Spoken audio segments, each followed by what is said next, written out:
Hello దోస్తులందరికీ ఈరోజైతే మంచిగా fourth day of training అనమాట. ఈరోజైతే ఫుల్ ఎక్సైటింగ్‌గా, ఫుల్ హ్యాపీగానైతే మా డే అయితే స్టార్ట్ చేసేసినాం. సో, ఇదే మా క్యాంపస్ అనమాట.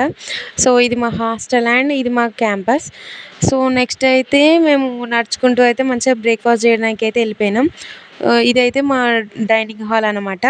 సో, ఇక్కడనే మేమైతే రోజు టిఫిన్, బ్రేక్‌ఫాస్ట్ అవన్నీ చేస్తాం. సో, ఈరోజైతే ఇది మా టిఫిన్.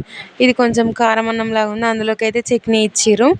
సో, ఇది టేస్ట్ అయితే ఓకే. ఓకేలాగుంది. బట్ ఇక తిన్నాం. ఇక వీళ్ళైతే నా ఫ్రెండ్స్ అనమాట. కొత్తగా పరిచయమయ్యారు. బట్ 2, 3 డేస్‌లలోనే అసలు ఎంత క్లోజ్ అయిపోయినామంటే సొంత సిస్టర్స్‌లాగా చాలా క్లోజ్ అయిపోయారు. సో, ఇది మా లంచ్ అనమాట. బీట్రూట్ కర్రీ, బబ్బర్ల curry, sambar and buttermilk and chapatis same. Next అయితే ఇక ఈరోజు ఫస్ట్ డే అనమాట. ఫస్ట్ టైం మేము వచ్చినప్పటి నుంచి అయితే ఈరోజే స్నాక్స్ పెట్టిర్రు.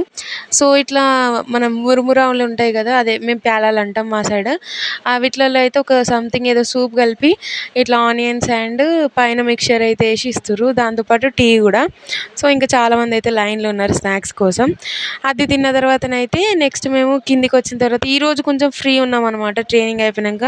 రోజు చాలా హరీ బరీగా ఆహ్, తి ట్రైనింగ్‌కి వెళ్ళి రాంగానే ఫుల్ టైర్డ్ అయిపోతుండే. సో, అట్లా మధ్యలో ఐస్ క్రీమ్ తిన్నాం సాయంత్రం. నెక్స్ట్ అయితే ఇది డిన్నర్ అనమాట. ఇటు బొంబాయి చట్నీ చపాతీలలోకి సేమ్ మళ్ళీ బబ్బర్ల curry, fries, chapatis, rice and sambar. మీకు నచ్చినట్టయితే ఖచ్చితంగా లైక్ అండ్ సబ్స్క్రైబ్. మీ డిన్నర్ ఏంటో కామెంట్ చేయండి.